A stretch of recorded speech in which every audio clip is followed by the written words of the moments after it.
Helo, Mara dwi a fi sydd wedi sgwennu Croen Dena.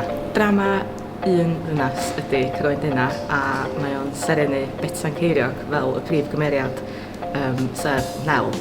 A mae Fran Wen yn galw hi'n dramedy, felly mae hynna yn doriad rhwng drama a chomedi. A dwi'n meddwl mae yna gymysgedd o pethau doniol sydd yn mynd i neu chi chwerthu'n gobeithio a hefyd yr elfen am mwydwys. Felly nes i gymryd rhan yn y brosiect Sgwenwyr Newydd efo Fran Wen rhyw 2 flynedd yn ôl a mae egin Croen Dena yn dod o hwnnw mewn gwirionedd.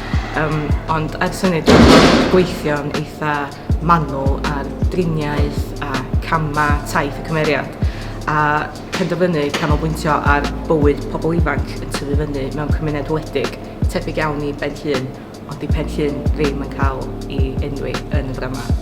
Ond mae'n reit amlwg na Penllyn ydy. Dwi'n meddwl, o'n i'n teimlo fod o'n bwysig sgwennu y stori yma'n benodol achos mae'n sôn am nid yn unig perthynas person ifanc efo nhw'i hunan, ond hefyd y perthynas nhw yn y gymuned a'i lle nhw yn y gymuned ehangach felly. Dwi'n meddwl, felly mae'n mynd o ryw themau mewnol iawn i wbeth lle ti'n sylweddoli na dwi'n rhan o wbeth lot mwy a fedra i gyfrannu lot at lle dwi'n byw ynddo fo felly. Dwi'n meddwl, fy hoff beth i am Croen Dena ei hun, dwi'n meddwl, ydy gweld sut mae bob dim yn dod at ei gilydd wrth yma. Achos mae yna gymaint o wahanol bobl yn gweithio ar y prosiect, yn amlwg dwi wedi sgwennu fo, ond pan ti'n gweithio ar gynhyrchiad fel hyn, mae yna gymaint mwy o bobl a ti wir yn gorfod cydweithio.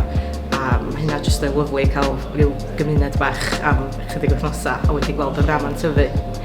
Ac o ran y broses, unwaith eto lle jyst cydweithio efo rhian cyfarwyddwr, mae hi'n anhygoel.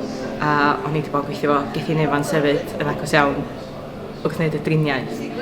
A hefyd gweld cyfraniad Betsan a sut mae hi wedi dod a jyst dod â Nel i fyw.